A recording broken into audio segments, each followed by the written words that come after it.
meu quinto ano! Vamos iniciar mais uma semana de aula? Simbora! Hoje nós vamos estar falando sobre os conflitos na colônia. Vamos estar estendendo os nossos conhecimentos a respeito dessa época que fez tanta diferença para a história do nosso país, né?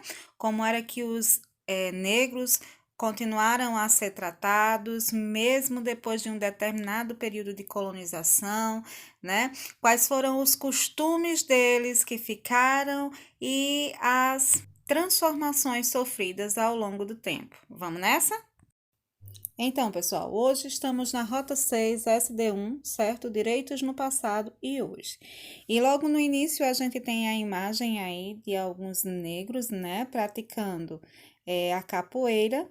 E ao lado nós temos um texto, certo? Que esse texto, gente, é um tipo de lei que existiu no Brasil no final do século XVIII, que foi criada nas câmaras, que era o poder local naquele período, e esse edital representa a mentalidade escravocrata, uma vez que condena práticas culturais relacionadas às tradições africanas, certo? Vamos ler esse texto para entender do que é que ele fala? Vamos lá.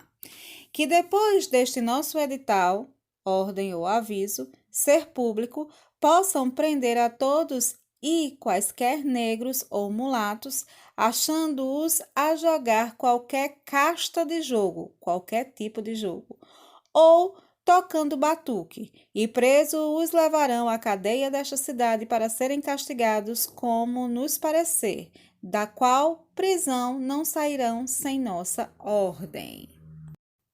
Então, gente, o que é que a gente consegue perceber nesse edital aí, nessa lei, né? Que esse edital, ele proíbe que os negros e mulatos viessem a praticar jogos e batuques. E vocês vão entender por que essa proibição, certo? Mas essa proibição só se dava exclusivamente a quem fosse negro e quem fosse mulato, certo? Aí eu pergunto a vocês, seria possível afirmar que esse edital representa uma atitude preconceituosa? Aos meus olhos, eu acredito que aos olhos de você, sim. Por quê? Porque promove a criminalização de pessoas negras por praticarem ou manifestarem suas próprias tradições, né? Porque o ato do batuque, o ato desses jogos como a capoeira, são oriundos, são de origem africana, né? E a partir do momento que se monta uma lei que proíbe isso exclusivamente dessas tradições, né? A gente pode afirmar, sim, que é uma atitude preconceituosa, ok, pessoal? Infelizmente, pessoal, essa prática de discriminar, né, raças, cores, etnias e religiões perdurou muito tempo aqui no nosso país. E só em 1989, gente, é que foi criada uma lei que tinha o número de 7.716, que vinha a punir esses crimes, certo? Crimes de discriminação ou preconceito racial, de cor, de etnia, de religião, até mesmo de procedência nacional, pessoas que vinham de outras nacionalidades, né, passaram a ter seus direitos defendidos por esta lei, né? Lei esta que é totalmente diferente da de 1748. Vocês concordam comigo? Pois é. Dando continuidade, pessoal, vocês vão estar respondendo as 3 questões que tem lá na página 151 da plataforma, tá certo? Também vai ter essas mesmas perguntinhas na página 63 do módulo. Vocês vão estar respondendo a elas no caderninho de vocês. Tranquilo, pessoal? Vamos para frente, vamos ver o que é que a gente tem mais para conhecer sobre essa época do nosso país? Vamos embora. Nós vimos nas aulas anteriores, né, que o período colonial, no período colonial, esse povo, os africanos, eles eram, além de escravizados, vendidos e forçados a todo tipo de serviço, fosse na cidade ou fosse no campo, não importava. Eles eram forçados a trabalhar, certo? E a servir a um dono, porque eles possuíam donos. E por terem donos e serem tratados como objetos, gente, é o que a gente pode usar como definição para a expressão ser escravo, para a palavra ser escravo, né? A pessoa escravizada não era livre, ela era explorada e ameaçada com violência física, psicológica, era comprada, era vendida, né? Literalmente como se fosse uma mercadoria, certo? Tanto os indígenas quanto os negros que eram escravizados lutavam por sua liberdade, certo? Atualmente, seus descendentes permanecem lutando com o objetivo de garantir seus direitos e valorização da sua identidade, certo, pessoal? E é sobre isso aí que tem uma pesquisazinha para vocês fazerem, certo? No finalzinho desse texto que está na página, deixa eu olhar, na página 153, que questão quer que vocês façam? A pesquisa é o seguinte, diz assim, pesquise em jornais, revistas ou na internet, reportagens ou notícias que retratem conquistas da população negra ou da população indígena no Brasil, certo? E aí ele pede para vocês compartilharem com a classe, mas como no momento nós não estamos podendo estar juntinhos, certo? Vocês vão fazer essa pesquisa, registrar ela no caderninho de vocês, tá bom? Para mim entregar em nome de Jesus o mais rápido possível nas nossas aulas presenciais, ok, pessoal? Vamos embora. Pesquisa para fazer, capricha, hein? E só para deixar registrado, pessoal, essa imagem que vem aí tanto no módulo de vocês quanto na plataforma é a marcha do Dia da Consciência Negra no município de São Paulo, certo? No dia 20 de novembro. Essa data é um marco na luta contra o preconceito racial, ok, pessoal? E aí vocês vão voltar, né, para a página 152 da plataforma, lá no livro é na página 64, vocês estão vendo aí uma outra imagem, tá certo? E essa imagem retrata a presença de indígenas na Câmara de Deputados em Brasília. Essa foto foi tirada em 2014, certo? E eles estavam fazendo uma manifestação contra a diminuição das terras demarcadas, a legislação da extração de minerais por empresas e a construção de novas hidrelétricas também, hidrelétricas essas que estavam sendo construídas no Amazonas, também foram motivos da manifestação desses indígenas, certo? Então, as terras que chamamos de Brasil hoje foram colonizadas pelos portugueses, como a gente já estudou anteriormente, né? E as culturas dos índios foram consideradas selvagens por esses portugueses, certo? E assim, muitos povos indígenas foram exterminados em conflitos ou até mesmo por doenças trazidas pelos próprios portugueses. Outros indígenas foram escravizados e nas missões jesuítas eles eram forçados a adotar um padrão que era só dos portugueses, como por exemplo se converter ao catolicismo, certo, gente? Foi um período muito difícil para a população indígena, um período de muitas perdas e que deixou grandes cicatrizes na história do Brasil, gente. Indo para a página 154 da plataforma, tá certo? E na página 65 do módulo, a gente encontra essa imagem aí, que é uma pintura de Jean Baptiste Debré, né? Mais conhecido como Debré, que retrata a cena de domésticas em uma casa de colonos em 1823, certo? E se vocês observarem direitinho, vocês vão ver que a mulher aí, a mulher branca, ela está rodeada de escravos domésticos, certo? E aí, gente, nós vamos ver como era a vida dos colonos na América Portuguesa, certo? Vamos entender um pouquinho como era que funcionava essa dinâmica, né? Dos portugueses nesse período. Nas famílias ricas, as mulheres viviam em casas enquanto orientavam o trabalho dos escravizados.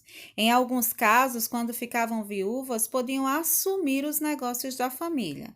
Já os filhos dessas famílias podiam estudar em casa com professores particulares, mas isso era mais comum para os meninos. As mulheres pobres trabalhavam em diferentes ofícios para sustentar a família. Muitas empregavam-se como lavadeiras, cuidavam de pequenas roças e criavam animais.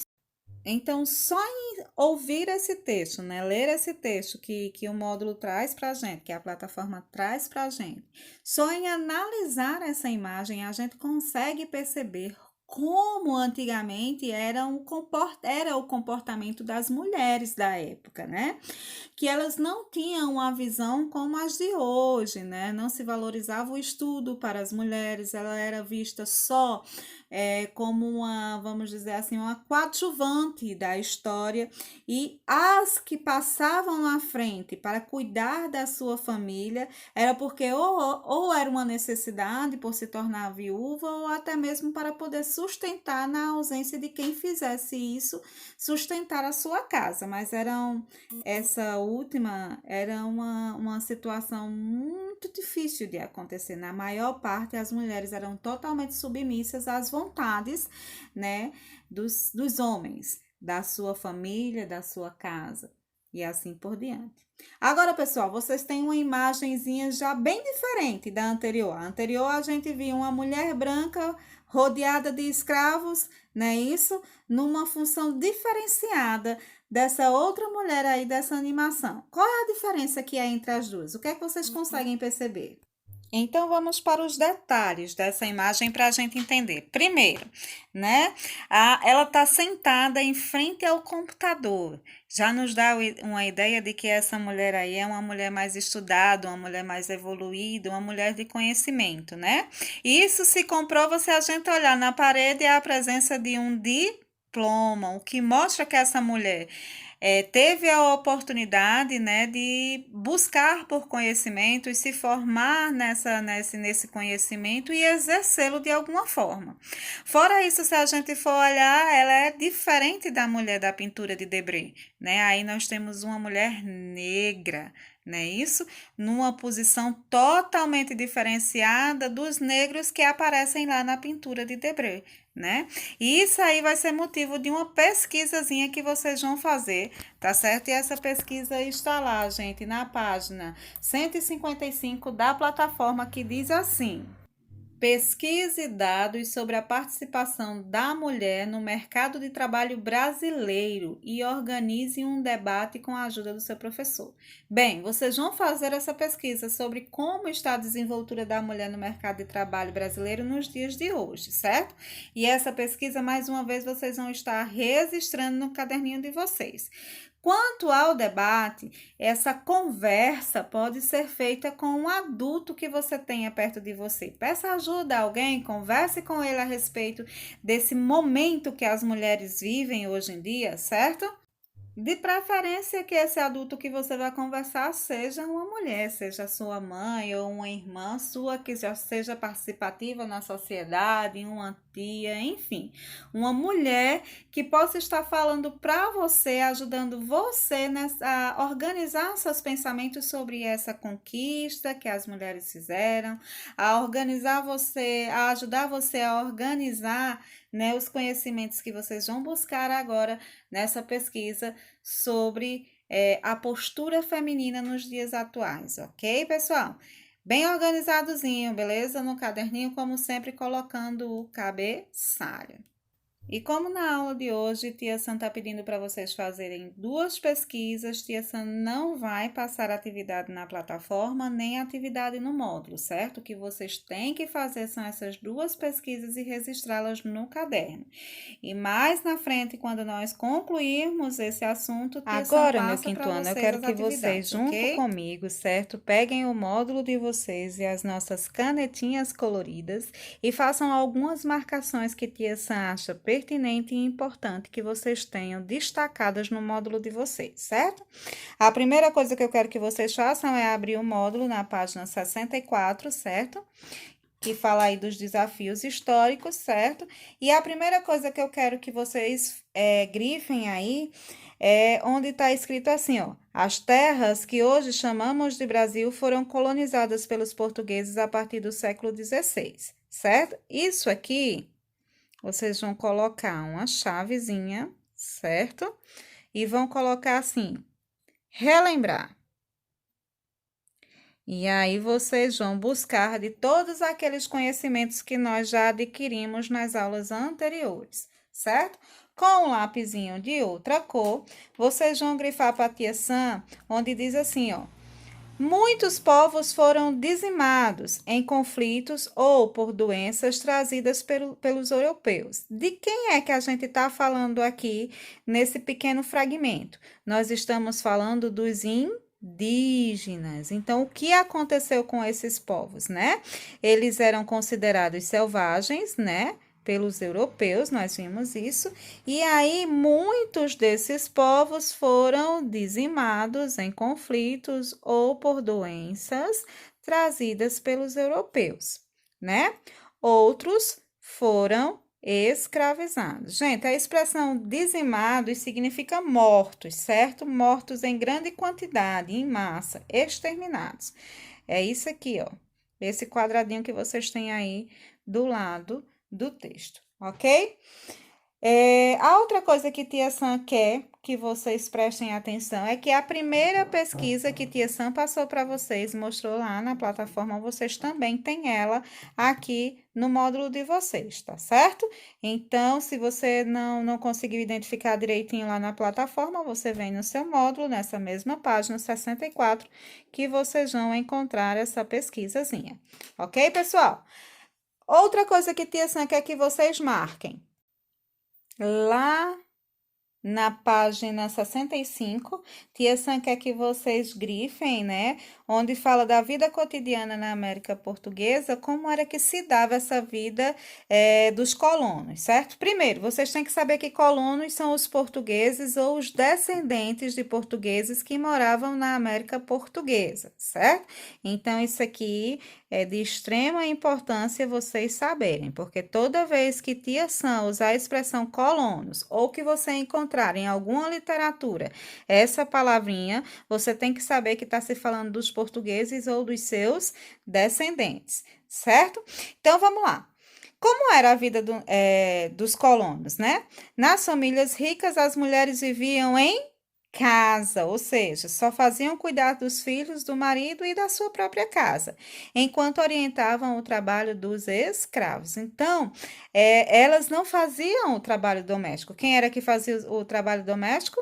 Os escravizados, isso mesmo. Então, vamos grifar isso aqui. Se eu perguntasse a vocês em um determinado momento como era a vida dos colonos, vocês iam dizer que nas famílias ricas as mulheres viviam em casa, cuidavam dos filhos e do marido, enquanto orientavam o trabalho dos escravos, dos escravizados, certo? Mas havia alguns casos, vejam só, não todos, só alguns, certo? Alguns casos, ok? Quando elas ficavam viúvas, era que elas podiam assumir os negócios da família. Só quando elas ficavam viúvas era que elas podiam assumir o negócio da família. Veja bem, se tivessem um filho maior de idade, homem, certo? Certamente esse filho era quem faria esse papel, tá certo? De administrador familiar, né? Da herança que foi deixada pelo marido, certo? Mas acontecia sim, em alguns casos, das viúvas fazerem esse papel, né? Assumirem esse papel. Os filhos dessas famílias podiam estudar em casa, com professores particulares, mas isso era mais comum para os meninos. Então, aqui, gente, é outra coisa que eu quero chamar a atenção para vocês. Que isso aqui acontecia, mas acontecia para os meninos. Só ao olhar deles, quem tinha direito ao conhecimento eram os homens e não as mulheres. As mulheres faziam o quê? Cuidavam da casa, não é isso? Quando crianças, elas já eram ensinadas a assumir esse papel de dona de casa e não de pessoa ou de mulher instruída para uma organização social, tá certo? Havia essa diferença de comportamento entre o homem e a mulher, essa diferença de ensinos entre o homem e a mulher daquela época, tá certo? Olha aí, ele diz isso aqui claramente. As meninas aprendiam atividades domésticas, certo? E aí, ó, vocês vão circular domésticas, tá certo? E quais eram essas atividades? Era bordar ou costurar, né? Para que no futuro desempenhassem bem as atividades de dona de casa e pudessem cuidar de uma forma, vamos dizer assim, bem prendada dos seus filhos e do marido. Então, gente, observa que a gente grifou esse parágrafo todo, quase todo, né? Porque ele é muito importante e vocês precisam, né, saber identificar essa posição que era dada para o homem de um jeito e para a mulher de outro jeito, tá certo? E aí tem outra informação que tem aqui no nosso módulo que não possui lá na plataforma, que é o que significa escravas de ganho, certo? São aquelas escravas que trabalhavam nas cidades vendendo produtos ou serviços, ok, pessoal? Alguma dúvida? Então, vamos lá conversar mais um pouco sobre essas escravas de ganho, certo? As mulheres pobres trabalhavam em diferentes ofícios para sustentar a família, isso nós já vimos, né? E as escravizadas faziam todo tipo de serviço, trabalhavam em atividades domésticas ou como escravas de ganho. Então, escravas de ganho são aquelas escravas que trabalhavam aonde? Na cidade, vendendo o quê? Produtos ou serviços. Esses serviços geralmente eram serviços domésticos, ok, pessoal? Deu para entender direitinho? Vamos lá. Próxima. E aí, gente, nessa mesma página nós ainda temos uma imagem, não é isso? De crianças escravizadas, certo? Ou pobres que aprendiam os ofícios do pai e podiam auxiliar no sustento da família. E quando ele usa a expressão auxiliar no sustento da família, é auxiliar financeiramente mesmo, certo? Essa pintura também é de Debré, tá certo? E ela foi feita no século XIX e representa um amolador de faca, ou seja, o pai está ensinando a essa criança, né, como amolar facas usando esse instrumento, que era daquela época mesmo, era um amolador de facas, certo, pessoal? Vocês não encontram esse tipo de amolador nos dias atuais, não. Era um instrumento típico daquela época mesmo, certo, pessoal? E se vocês observarem, são pessoas humildes, estão descalças, tá vendo? A criança certamente está com a roupa que não pertencia a ela, foi doada por tá grande ou tá dobrada na cintura, não é isso? Então, Debré buscava ser o mais fiel possível nas suas pinturas, né, nos seus retratos artísticos, sobre tudo aquilo que envolvia o período que mais chamou a sua atenção e que mais foi retratado por ele em suas obras, que foi o período da colonização brasileira. Ok, pessoal? Então, antes de finalizar essa aula, eu vou passar um videozinho bem rapidinho para vocês entenderem como foi a proibição da capoeira e como ela veio a existir verdadeiramente como um jogo, né, como um esporte no nosso país, ok, pessoal? Depois do vídeo a gente encerra a aula. Uma breve história da capoeira. A capoeira foi inventada pelos negros escravos brasileiros no século XVI a partir do ngolo, jogo da zebra. Os escravos bantu, vindos de Angola, trouxeram para cá palavras, comidas, danças, crenças e rituais. O jogo da zebra era um ritual bantu de passagem para a vida adulta. Imitando os coices das zebras machos em luta pelas fêmeas durante o acasalamento, os meninos da tribo lutavam entre si e o vencedor poderia escolher uma mocinha da tribo como esposa. No Brasil escravista, este ritual não era permitido. Entre os escravos, quem escolhia quem casava com quem era o dono deles. Mas ficaram os golpes do ngolo que os filhos dos escravos utilizavam em suas brincadeiras. Aos poucos outros golpes foram incorporados ao antigo jogo da zebra, que passou a ser conhecido como jogo de Angola, por conta de suas origens remotas. Um destes primeiros golpes foi o rabo de arraia. Profundamente descontentes com os sofrimentos do cativeiro, os negros fugiam e se escondiam em pequenas matas, que lá na Bahia são chamados de capoeiras. Destas capoeiras, os escravos fugitivos atacavam seus perseguidores com os golpes do jogo de Angola. Nesta hora, os golpes tinham de ser certeiros e definitivos. Os perseguidores que conseguiam escapar vivos voltavam dizendo: "Fomos atacados por um negro que veio da capoeira." Aos poucos o jogo de Angola passou a ser chamado de capoeira.